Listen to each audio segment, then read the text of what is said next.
Good evening. एक बार पुनः हम लोग कॉन्स्टिट्यूशन के साथ हैं, संविधान के साथ, और इस सेशन में हम देख रहे हैं द यूनियन अर्थात संघ से संबंधित कुछ महत्वपूर्ण आर्टिकल्स, अनुच्छेद।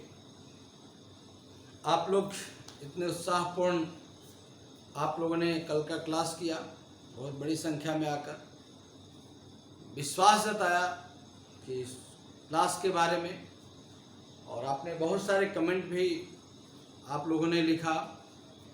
कुछ कमेंट डिमांड थे कि सर 1 घंटा 1 आवर का क्लास होना चाहिए, मज़ा नहीं आ रहा है।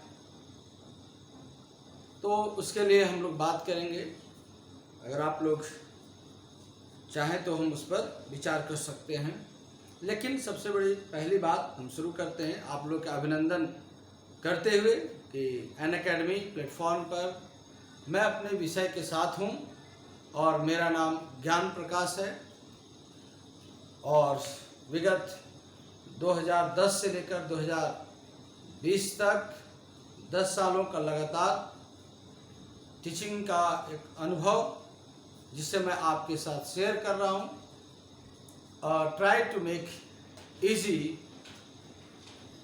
हम इस समय जो सिलेबस है, जो कॉन्स्टिट्यूशन का प्रोविज़न है, उसे सरल करने का प्रयास कर रहे हैं, और आशा है कि आप इससे लाभान्वित होंगे। मैं यही ट्राई करता हूँ कि चीज़ों को और कैसे सिंपल किया जाए। अगर आपको लगता है कि कुछ चीज़ें समझ में नहीं आ रही हैं, या किसी भी पॉइंट पर अगर आपको समझ में नहीं आती हैं, तो क्लास के बाद भी आप कमेंट में क्वेश्चन लिख सकते हैं, और नहीं तो मैं कभी कभी लाइव आता हूं अपने चैनल पर ज्ञान आईएएस पर, तो उस पर भी बहुत सारे आपको डाउट्स क्लियरेंस सेशन में रखता हूं और आगे रखने वाला हूं। जैसे प्रेसिडेंट के ऊपर बहुत सारे क्वेश्चन आपका कमेंट बॉक्स में है, मैं वो देखूंगा। तो आप ज्ञान आईएएस चैनल को भी सब्सक्राइब कर लेंगे ताकि सूचना आपको मिलते रहेगी उसके माध्यम से। और उस पर भी अगर समस्या रह जाती है उसके बावजूद, तो आप व्हाट्सएप भी कर सकते हैं। व्हाट्सएप पर भी आप मुझे अपने नाम के साथ लिख सकते हैं, और जो भी समस्या है मैं अपना व्हाट्सएप नंबर दे रहा हूं। आप अपना नाम और ये जरूर लिखेंगे। व्हाट्सएप नंबर मैं फ़िलहाल दे रहा हूं, यहाँ पर मैं व्हाट्सएप नंबर लिख रहा हूँ 9708457183। लेकिन आप अपना नाम जरूर लिखेंगे, तभी मैं आपका नंबर सेव कर पाऊंगा। ये व्हाट्सएप नंबर मैं पहली बार दे रहा हूँ इतने क्लासेस के बाद, और इस पर आप हमसे प्रश्न पूछ सकते हैं। जो भी समस्या रहेगी वो आप ले सकते हैं। 9708457183। हम इसके बाद आते हैं अपने टॉपिक पर। आज जो द यूनियन चैप्टर है उसके कुछ महत्वपूर्ण आर्टिकल्स आपके साथ हूँ, क्योंकि आर्टिकल्स तो सब जगह लिखे रहते हैं, थोड़ी समझने में प्रॉब्लम आती है। और हम समझेंगे, today we will study about these articles which are related to the vice president, provision regarding the vice president। उपराष्ट्रपति से संबंधित कौन कौन से आर्टिकल हैं, क्या उसमें स्पेशल फीचर लिखा गया है, हम उसके बारे में डिस्कस करेंगे, समझेंगे आपके साथ। और ज़्यादा आर्टिकल्स नहीं है, तो आज वाइस प्रेसिडेंट के आर्टिकल्स के ऊपर चर्चा करेंगे, फिर उनके फंक्शन के ऊपर, फिर उनके वर्क के ऊपर। जैसे भी प्रेसिडेंट का हम, जिसके पहले हमने प्रेसिडेंट पढ़ाया था 52 से लेकर 62 तक, तो आपके दिमाग में बहुत सारे क्वेश्चन रहे, सर प्रेसिडेंट का इलेक्शन कैसे होता है, प्रेसिडेंट का function of the president, power of the president, president का कार्य क्या होता है, वो किसको अपना रेजिग्नेशन देते हैं, उनको जो उनके इलेक्शन का मेथड क्या है। ये बहुत सारी चीज़ें हैं जिस पर हम लोग अलग अलग क्लास में अलग अलग चर्चा करेंगे। लेकिन इतना जरूर है कि आप लोगों ने आर्टिकल नंबर 52 से लेकर 62 तक, जो जनरली 62 नंबर जो आर्टिकल है वो जनरली राष्ट्रपति से जुड़ जाता है। राष्ट्रपति इंटर कर जाते हैं 62 नंबर आर्टिकल के द्वारा, क्योंकि वहाँ आपने पढ़ा था कि अगर राष्ट्रपति का पद मान लो कि बीमार पड़ गए, विदेश यात्रा पर चले गए, या जैसा कि मैंने बताया था कि पहले ऐसे कौन से प्रेसिडेंट हैं जो अपने टर्म ऑफ ऑफिस को पूरा नहीं कर पाए थे और उनकी मृत्यु अपने कार्यकाल के दौरान हो गई थी, वो थे जाकिर हुसैन। आप याद रखेंगे doctor Rajendra Prasad was the first president of India and Dr. Sarvepalli Radhakrishnan was second and third president of India was Zakir Hussain, जो कि अपने कार्यकाल के दौरान टर्म के दौरान ही उनकी डेथ हो गई थी। फिर उसके बाद वीवी गिरी बन गए थे और वीवी गिरी के बाद फखरुद्दीन अली अहमद बने। फिर उसके बाद नीलम संजीवा रेड्डी, फिर उसके बाद ज्ञानी जैल सिंह, फिर उसके बाद रामास्वामी वेंकटरमण, फिर उसके बाद शंकर दयाल शर्मा, फिर उसके बाद के आर नारायणन, फिर उसके बाद एपीजे अब्दुल कलाम, फिर उसके बाद आपको प्रतिभा देवी पाटिल और फिर प्रणब मुखर्जी और उसके बाद रामनाथ कोविंद को आप जान ही रहे हैं। इस तरह से प्रेसिडेंट का टर्म था शुरू से लेकर अभी तक, जिसके बारे में आप पढ़ रहे थे। हाँ, बीच में एम हिदायतुल्लाह आएंगे जो एक्टिंग प्रेसिडेंट के रोल में रहेंगे, कार्यवाहक राष्ट्रपति के रूप में रहेंगे। तो वो प्रेसिडेंट के बारे में जो हम बताएंगे तो उसके बारे में और चर्चा करेंगे। तो आइए हम देखते हैं कि उपराष्ट्रपति कॉन्स्टिट्यूशन में कहाँ है, कहाँ पर है और किस आर्टिकल के बाद में हमारे बारे में जितना इम्पोर्टेंट पोस्ट है, जो कि अमेरिकन संविधान में भी वाइस प्रेसिडेंट का है। तो हम वाइस प्रेसिडेंट ऑफ इंडिया के बारे में चर्चा करेंगे कि उपराष्ट्रपति की चर्चा कहाँ कहाँ है। और इस तरह से जैसे ही हम आर्टिकल नंबर 70 तक पहुंचेंगे तो प्रेसिडेंट और वाइस प्रेसिडेंट के बारे में हम समझ चुके होंगे, उनके आर्टिकल्स के बारे में जान चुके होंगे। पिछले क्लास में मैंने आपको थोड़ा सा रिवीजन करा दूं कि आर्टिकल्स नंबर 52 में there shall be a president of India, मतलब भारत का एक राष्ट्रपति होगा, अनुच्छेद 52 में था। आर्टिकल्स नंबर 53 में था कि जो भारत का राष्ट्रपति होगा वो संघ के कार्यपालिका अर्थात यूनियन एग्जीक्यूटिव का वो हेड होगा, मतलब जो भारत का प्रेसिडेंट होगा वो देश के कार्यपालिका मतलब संघ, जिसको अंग्रेजी में यूनियन बोलते हैं, संघ के कार्यपालिका अर्थात यूनियन एग्जीक्यूटिव का प्रधान होगा। फिर हमने 54 में बताया था कि राष्ट्रपति का इलेक्शन होगा। फिर 55 में बताया था कि manner of election of the president, राष्ट्रपति के निर्वाचन की रीति, या जब राष्ट्रपति बन गए तो फिर 56 में बताया था कि राष्ट्रपति की पदावधि, term of office of president, term of office of president, राष्ट्रपति की पदावधि के बारे में चर्चा की थी। और 57 में री इलेक्शन ऑफ द प्रेसिडेंट और 58 राष्ट्रपति पद के लिए कौन सी योग्यता होनी चाहिए, eligibility for the office of president. तो राष्ट्रपति के पद के लिए योग्यता 58 में, और राष्ट्रपति के पद के लिए कौन कौन से कंडीशन, शर्तें होनी चाहिए, राष्ट्रपति पद के लिए शर्तें अर्थात कंडीशन, वो 59 में। और 60 में मैंने बताया था कि राष्ट्रपति बन जाने के बाद ओथ और अफर्मेशन ऑफ द प्रेसिडेंट, राष्ट्रपति पद के लिए शपथ का प्रारूप आर्टिकल नंबर आपको 60 में था। और 61 में हम लोगों ने चर्चा किया था कि अगर president according to constitution work नहीं करता है तो राष्ट्रपति को हम आर्टिकल नंबर 61 के द्वारा इम्पीचमेंट के प्रोसेस अर्थात इम्पीचमेंट मतलब महाभियोग के तरीके से हम राष्ट्रपति को उसके पद से संसद के द्वारा एक मोशन लाके संसद के दोनों सदनों के द्वारा लोकसभा में 2/3 बहुमत से पास करके और राज्यसभा में भी अलग से 2/3 बहुमत से पास करके, ये 2/3 majority of the each house of the parliament, अगर लोकसभा और राज्यसभा से राष्ट्रपति के खिलाफ अगर इम्पीचमेंट या महाभियोग का प्रस्ताव 2/3 मेजोरिटी से पारित हो जाता है तो उस दिन से राष्ट्रपति अपने पद से स्वयं पद मुक्त समझा जाता है और इस प्रकार राष्ट्रपति को हटाया जा सकता है, जो कि मैंने बताया था कि ये विशेषता अमेरिकी कॉन्स्टिट्यूशन की है, अमेरिकी संविधान की है। और जब हमारी कॉन्स्टिट्यूएंट असेंबली बनी थी, संविधान सभा जब बनी थी तो उस समय प्रेसिडेंट को हटाने के लिए जब कॉन्स्टिट्यूशनल प्रोविजन को ढूंढा गया, फ्रांस के कॉन्स्टिट्यूशन को पढ़ा गया, अमेरिकन कॉन्स्टिट्यूशन को पढ़ा गया। तो जब बहुत सारे देश के कॉन्स्टिट्यूशन पढ़ा गया तो उन कॉन्स्टिट्यूशन में जो सबसे बेहतर प्रोविजन था प्रेसिडेंट को हटाने के लिए, ऐसे समय जब वो अपने संवैधानिक पद का दायित्व करने में अक्षम हो, जब वो अपने constitutional according to constitution work नहीं कर रहा हो, तो वैसी स्थिति में प्रेसिडेंट को हटाया जा सके, तो हमने अपने कॉन्स्टिट्यूशन में उस प्रोविजन को सम कॉन्स्टिट्यूशन के पार्ट 5 के दौरान द यूनियन चैप्टर में आर्टिकल नंबर 61 में रखा था। और तभी रिलेटेड हो गया कि अगर प्रेसिडेंट के पद में कैजुअल वैकेंसी आती है, आकस्मिक रिक्ति आती है, विदेश दौरे पर होंगे, तो ये लिखा है कि प्रेसिडेंट के पोस्ट अगर खाली होता है किसी कारण से इमरजेंसी में, तो वैसी स्थिति में उसमें कहा गया कि उपराष्ट्रपति कार्य करेगा जितने दिन प्रेसिडेंट का पोस्ट खाली हो। और वही चीज आर्टिकल नंबर 63 आर्टिकल नंबर 65 में है। जो 63 में है, चूंकि वो प्रेसिडेंट के आर्टिकल से संबंधित था इसलिए 63 में था, और यहाँ पर 62 में था। जब प्रेसिडेंट का राष्ट्रपति का पद खाली हो तो उस समय के लिए राष्ट्रपति कार्य करेगा, ये 62 में था। और उसी चीज को देखिए 65 में भी लिखा हुआ है कि राष्ट्रपति के पद में कैजुअल वैकेंसीज की स्थिति में वाइस प्रेसिडेंट ऑफ इंडिया उपराष्ट्रपति के रूप में कार्य करेगा।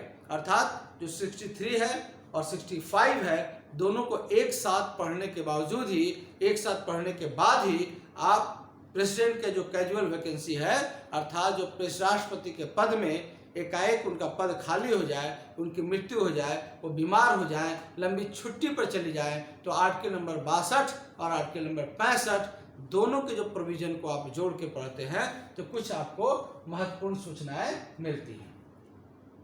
फिर तो कॉन्स्टिट्यूशन के द यूनियन नंबर पार्ट में जो हमारे भारत के सबसे महत्वपूर्ण कॉन्स्टिट्यूशनल पोस्ट है, वो प्रेसिडेंट के बाद सुप्रीम कोर्ट का जज नहीं है, राज्यपाल नहीं है, बल्कि हमारे कॉन्स्टिट्यूशन में ही है ना वाइस प्रेसिडेंट का पद शामिल किया गया। और वाइस प्रेसिडेंट का पद हमारे कॉन्स्टिट्यूशन के अकॉर्डिंग है ना नंबर 2 का सबसे हायरार्की में सबसे ऊपर का पद है, जिसके लिए एक ब्रांच के रूप में, एक जगह के रूप में आर्टिकल नंबर 63 से लेकर 70 भी मत रखे, तो आर्टिकल नंबर जो प्योरली है 63 से लेकर 69 के में आप समझ सकते हैं। मैंने राउंड फिगर करने के लिए 70 ले लिया, तो 63 से 69 के रूप में एक normal provision information vice president को लिखा गया। तो चलते हैं वाइस प्रेसिडेंट का पहला आर्टिकल, उपराष्ट्रपति से संबंधित पहला जो आर्टिकल है वो यह कहता है कि there shall be a vice president of India, Bharat का एक उपराष्ट्रपति होगा। निश्चित रूप से जब अनुच्छेद 62 समाप्त हुआ तो 63 ही शुरू होगा, जब राष्ट्रपति समाप्त हुआ तो उपराष्ट्रपति ही शुरू होगा। तो आर्टिकल नंबर 63 में कहा गया there shall be a president of India, Bharat का एक उपराष्ट्रपति होगा, भारत का एक उपराष्ट्रपति होगा। There shall be a president of India, Bharat का एक उपराष्ट्रपति होगा। ये आर्टिकल नंबर 63 में पहले ही चीज में कह दिया कि भाई देखो, राष्ट्रपति के बाद जो दूसरा पद है वो उपराष्ट्रपति को होगा। तो आपसे अगर प्रश्न पूछा जाए कि बताइए किस अनुच्छेद में, किस आर्टिकल में यह कहा गया है कि एक भारत का उपराष्ट्रपति होगा, तो आप आंसर देंगे कि आर्टिकल नंबर 63 में कहा गया कि भारत का एक उपराष्ट्रपति होगा। There shall be a vice president of India, there shall be a vice president of India, there shall be a vice president of India, Bharat का एक उपराष्ट्रपति होगा। अब उपराष्ट्रपति होगा, आप पार्लियामेंट में पढ़ेंगे मेरे टॉपिक में कि जो पार्लियामेंट होती है वो बाई कैमरल है, ड्यूअल हाउस ऑफ लेजिस्लेचर है। हमारी संसद जो है उसमें कितने घर हैं? 2। कितने हाउस हैं? 2। कितने सदन हैं? 2। सब लोग जानते हैं, हर व्यक्ति जानता है कि एक संसद में एक लोकसभा है और एक राज्यसभा। संसद में एक लोकसभा और दूसरा क्या है? राज्यसभा। तो जो वाइस प्रेसिडेंट ऑफ इंडिया जो होते हैं वो मुख्य रूप से compulsory vice president of India वो हमारे संसद के राज्यसभा से जुड़े हुए हैं अनिवार्य रूप से। मतलब राज्यसभा में एक ऐसा पोस्ट है जिस पर वाइस प्रेसिडेंट ऑफ इंडिया ही बैठ सकता है।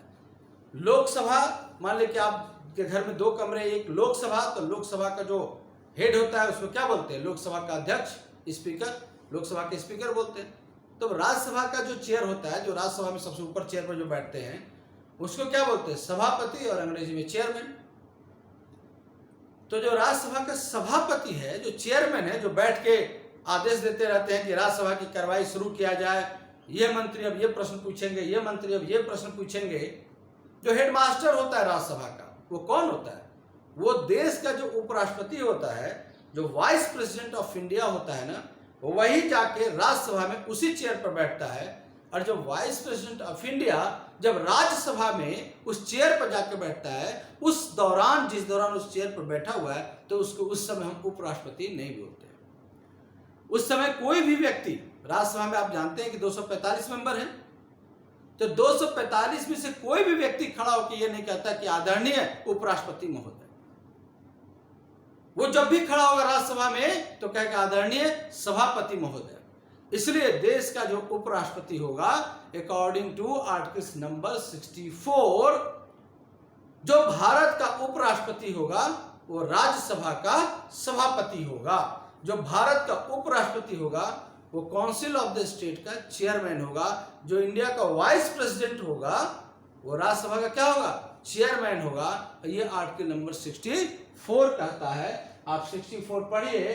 The vice president to be ex officio chairman, the vice president of India, है ना, द भारत का उपराष्ट्रपति, बी मतलब the vice president to be ex officio chairman of the Rajya Sabha. और राज्यसभा को जानते हैं कि आप काउंसिल ऑफ द स्टेट भी बोलते हैं। द वाइस प्रेसिडेंट, जो भारत का उपराष्ट्रपति होगा, to be ex officio chairman, वह है ना, एक्स ऑफिस चेयर मतलब कि वह चेयरमैन होगा किसका? राज्यसभा का। Vice president of India chairman होगा किसका? राज्यसभा का। और इसलिए हिंदी में बोला जाता है कि उपराष्ट्रपति राज्यसभा का पदेन सभापति होगा। उपराष्ट्रपति राज्यसभा का पदेन सभापति होगा। उपराष्ट्रपति, तो ये तो क्लियर हो गया। लेकिन इसका मतलब ये नहीं कि राष्ट्रपति लोकसभा का चेयरमैन होगा। ये अवसर केवल वाइस प्रेसिडेंट ऑफ इंडिया को ही दिया जाता है। इसलिए आप देखेंगे, चूंकि वाइस प्रेसिडेंट भारत का उपराष्ट्रपति जो होता है वो राज्यसभा में जाके बैठता है, तो एक ट्रेडिशन है कि जब राज्यसभा में बैठेगा तो राज्यसभा में नियम कानून से राज्यसभा चलेगा। और बहुत इंफॉर्मेशन है, बहुत लॉ है, बहुत कॉन्स्टिट्यूशनल प्रोविजन है राज्यसभा को चलाने के लिए। इसलिए राज्यसभा पर जब भी कोई व्यक्ति बैठेगा, देखिएगा बहुत विद्वान होगा, उसको पार्लियामेंट्री संसदीय प्रक्रियाओं का बहुत लंबा अनुभव होगा, वो बहुत बड़ा कानून का जानकार होगा। इसलिए जब भी भारत में उपराष्ट्रपति बने, देश के पहले उपराष्ट्रपति आप सुनेंगे कौन थे? सर्वपल्ली राधाकृष्णन थे। जितने उपराष्ट्रपति बने, अभी आपको वेंकैया नायडू हैं, जितने उपराष्ट्रपति बने वो अपने आप में एक बहुत बड़ी राजनीति से जुड़े, संविधान से जुड़े, कानून से जुड़े विधि विशेषज्ञ होते रहे, या उनको लंबी संसदीय परंपराओं का अनुभव रहता है। इसलिए ऐसा कहीं तो लिखा हुआ नहीं जो संविधान का जानकार हो, लेकिन भारत का जितने भी उपराष्ट्रपति बने हैं, आप पीछे का रिकॉर्ड देख लीजिए, जितने भी हैं वो सारे बहुत विद्वान थे कॉन्स्टिट्यूशन के, संविधान के, क्योंकि उनको बहुत सारा कानून के अकॉर्डिंग राज्यसभा चलता है और जिसको रिकॉर्ड रखा जाता है। तो किस आर्टिकल में है कि जो वाइस प्रेसिडेंट ऑफ इंडिया होगा वही काउंसिल ऑफ द स्टेट का चेयरमैन होगा, जो भारत का उपराष्ट्रपति होगा वही राज्यसभा का सभापति होगा। ये आर्टिकल नंबर 64 में लिखा हुआ है, अनुच्छेद नंबर 64 में लिखा हुआ है। मैं समझ रहा हूं कि आपको ये याद हो रहा होगा, और 64 दिमाग में आप उसको उतार लीजिए 64। और 64 को अगर मैं बताऊं कि किस आर्टिकल से जोड़िएगा, तो 64 को अगर आप, जब हम पार्लियामेंट पढ़ेंगे, जब संसद के बारे में पढ़ेंगे, तो इसमें एक होगा आर्टिकल नंबर 89। एक आर्टिकल नंबर 89 होगा, और 89 में वही चीज लिखा हुआ है जो आर्टिकल नंबर 64 में लिखा हुआ है। जो आर्टिकल नंबर 89 में लिखा वही लगभग आर्टिकल, वहां भी कहा गया है कि राज्यसभा का जो हेड होगा वो काउंसिल ऑफ द, राज्यसभा का जो हेड होगा, जो चेयरपर्सन होगा, उसको क्या कहा जाए, चेयरमैन। तो राज्यसभा का एक सभापति होगा, राज्यसभा का एक चेयरमैन होगा, है ना, काउंसिल ऑफ द स्टेट का एक चेयरमैन होगा। यह आर्टिकल नंबर 89 में लिखा हुआ है। और यहां लिखा है कि जो उपराष्ट्रपति होगा वही राज्यसभा का चेयरमैन होगा। और यहां लिखा हुआ है कि राज्यसभा का एक चेयरमैन होगा। यहां लिखा हुआ है कि राज्यसभा का चेयरमैन एंड डिप्टी चेयरमैन, सभापति और उपसभापति होगा, सभापति और उपसभापति होगा, चेयरमैन और डिप्टी चेयरमैन होगा। There shall be a chairman and deputy chairman of the council of state, article 89। और यहां जो है कि यहां पर क्या कह रहे हैं, उपराष्ट्रपति राज्यसभा का सभापति होगा, चेयरमैन होगा, लेकिन यहां डिप्टी चेयरमैन की कोई भी चर्चा नहीं है। ठीक है। उसके बाद हम आते हैं 65 में। 65 में वही कहा था, पहले भी चर्चा कर चुके हैं, आर्टिकल नंबर 62। आर्टिकल नंबर मैं 62 कर चुका हूं, और जो 62 में है लगभग वही 65 में है। वहां प्रेसिडेंट को लेके लिखा गया था, या वाइस प्रेसिडेंट को। और 65 और 62, अगर 62 याद रखिएगा तो 65 याद। देखिए आपको कितना अच्छे से अब आर्टिकल्स को जोड़ना आ रहा है।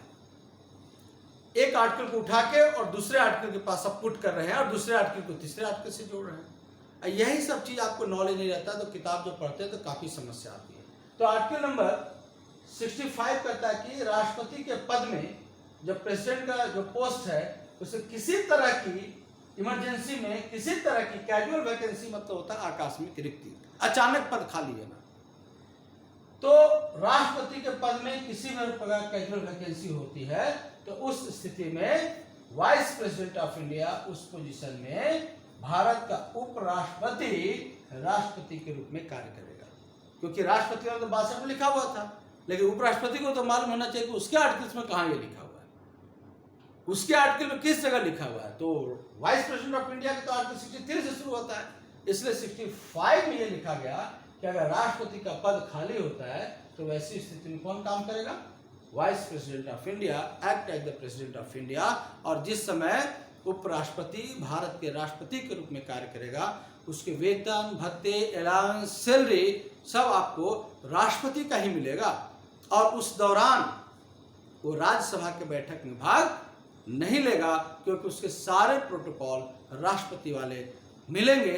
इसलिए अब राष्ट्रपति का कार्य कर रहा है तो किसी जगह जाकर वो बैठेगा नहीं। ठीक है।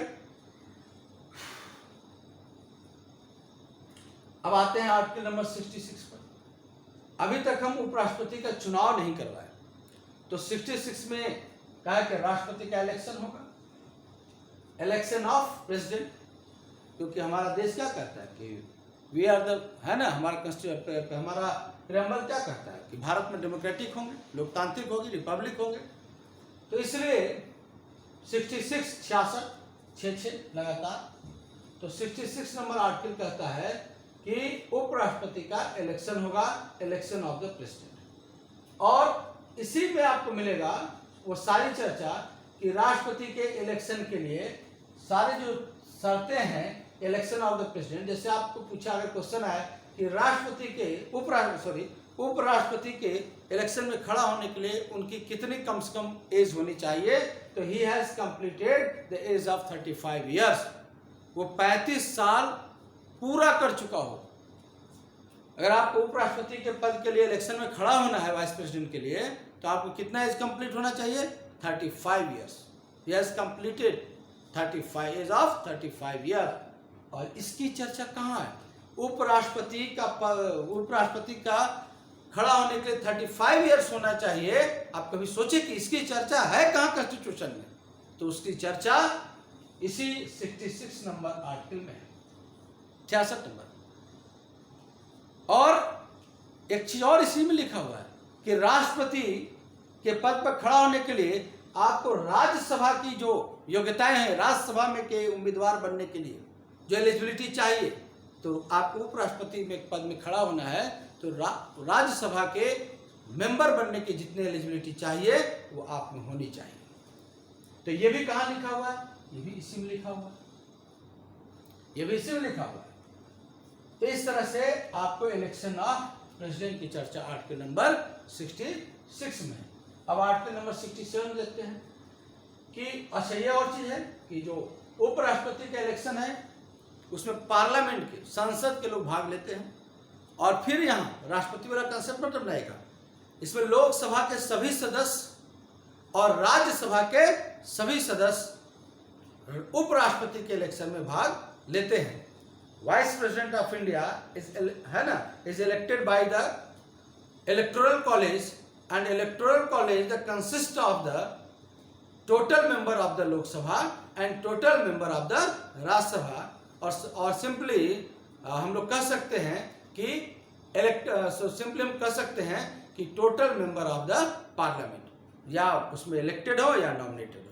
मतलब उपराष्ट्रपति के इलेक्शन में लोकसभा के सभी सदस्य और राज्यसभा के सभी सदस्य भाग लेंगे, सभी सदस्य। और इनका भी जो काउंटिंग होगी उसी तरह से कि एकल संक्रमणीय आनुपातिक पद्धति सिंगल ट्रांसफरेबल वोटिंग सिस्टम के द्वारा होगा। सिंगल ट्रांसफरेबल वोटिंग सिस्टम के द्वारा होगा। और इसमें विधानसभा के कोई भी मेंबर, राज्यों के लेजिस्लेटिव असेंबली, राज्यों में विधानसभा होती है, तो विधानसभा के कोई भी विधेयक उपराष्ट्रपति के इलेक्शन में भाग नहीं लेंगे, जबकि राष्ट्रपति के इलेक्शन में विधानसभा के जो इलेक्टेड मेंबर होते हैं, लेजिस्लेटिव असेंबली के जो इलेक्टेड मेंबर होते हैं, वो भाग लेते हैं। उसके साथ इसी में ये लिखा हुआ है कि term of office of vice president, राष्ट्रपति की पदावधि, term of office of vice president, राष्ट्रपति की पदावधि, तो राष्ट्रपति की पदावधि कितनी होगी? 5 साल की होगी। कितने साल के लिए होगी? 5 साल इलेक्शन के बाद। और अगर राष्ट्रपति अपना रिजिग्नेशन देना चाह रहा है पहले, तो किसे देगा? क्या सुप्रीम कोर्ट को, जज को देगा? क्या वो प्रेसिडेंट को देगा? क्या वो लोकसभा के स्पीकर को देगा? ये कंफ्यूजन आता है। तो आर्टिकल नंबर 67 में क्लियर कट लिखा हुआ है कि जब भी वाइस प्रेसिडेंट को अपना रिजिग्नेशन देना होगा, तो अपना एक लिखित रिटन पेपर प्रेसिडेंट को संबोधित करते हुए, प्रेसिडेंट को एड्रेस करते हुए, वाइस प्रेसिडेंट ऑफ इंडिया अपना रिजिग्नेशन प्रेसिडेंट को एड्रेस करते हुए अपना रिजाइन लिखित रूप से देगा। अर्थात उपराष्ट्रपति अपना त्याग पत्र किसे देगा? राष्ट्रपति को देगा। ठीक, यह हो गया। उसके बाद 68 में लिखा हुआ है कि वाइस प्रेसिडेंट का पद खाली होने से, अर्थात उसका टर्म पूरा होने से पहले ही, जैसे 5 साल में उनका टर्म पूरा होगा, और उनका टर्म कैसे जोड़ा जाता है? जिस दिन वो अपने ऑफिस में पहली बार गए, इलेक्शन से नहीं, सीधे सीधे कॉन्स्टिट्यूशन लिखा है कि जिस दिन वो अपने ऑफिस में इंटर किए उस दिन से वाइस प्रेसिडेंट का टाइम शुरू होता है। तो 5 साल जिस दिन पूरा हुआ, तो 5 साल पूरा होने के पहले ही नया उपराष्ट्रपति आपको चुन जाना चाहिए।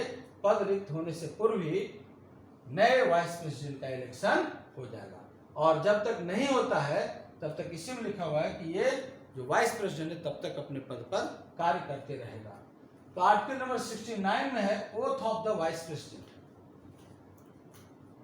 वाइस उपराष्ट्रपति का शपथ। Oath of the vice president, उपराष्ट्रपति राष्ट्रपति के सामने अपना शपथ लेते हैं। ओथ और अफर्मेशन है ना, दोनों को क्या बोलते हैं? शपथ। तो उपराष्ट्रपति का शपथ किस आर्टिकल में चर्चा है? तो आर्टिकल नंबर 69 में।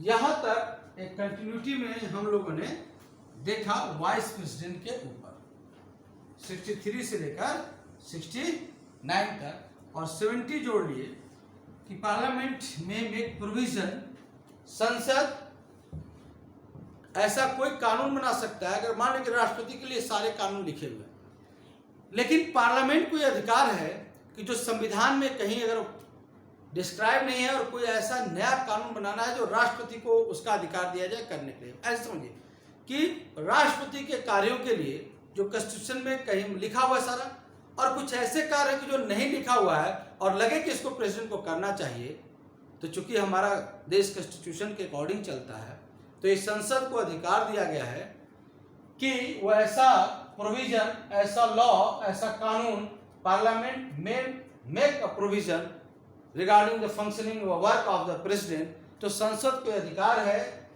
कि राष्ट्रपति से जुड़े अन्य कार्यों के लिए कानून बना सकता है जो कॉन्स्टिट्यूशन में नहीं लिखा हुआ है। तो ये पार्लियामेंट प्रेसिडेंट से रिगार्डिंग कोई नया विषय कॉन्स्टिट्यूशन में जोड़ सकता है, कानून बना सकता है। इस तरह से हम वाइस प्रेसिडेंट को 63 से लेकर 70 तक जोड़ते हैं और ये हमारा वाइस प्रेसिडेंट का आर्टिकल आप 70 तक पहुंच गए। एक आर्टिकल और देख लीजिए, यहीं पर 71, एक आर्टिकल 71 है, ठीक है। तो 71 में बस इतना ही समझ लीजिए कि हम नेक्स्ट क्लास में ये लेंगे दोनों। तो 71 में यही कहा गया कि अगर प्रेसिडेंट और वाइस प्रेसिडेंट, अगर प्रेसिडेंट और वाइस प्रेसिडेंट के इलेक्शन में कोई भी डिस्प्यूट होता है, राष्ट्रपति और उपराष्ट्रपति के निर्वाचन में कोई भी डिस्प्यूट होता है, तो सीधा केस, उसका निर्वाचन, उस केस को सीधे कौन देखेगा? Supreme court. एक लाइन समझिए, अगर राष्ट्रपति और उपराष्ट्रपति के इलेक्शन से रिलेटेड कोई भी इशू होता है तो उसको केस को कौन हैंडल करेगा? Supreme court. और ये लिखा हुआ आर्टिकल नंबर 71 में। और इसके बाद हम अगले क्लास 72 और 74 और 75 और 76 ये तीनों नेक्स्ट क्लास में हम डील करेंगे। इसी के साथ नेक्स्ट सेशन में हम मिलेंगे। आप बहुत बहुत धन्यवाद। आप ऐसे देखते रहिए। थैंक्स।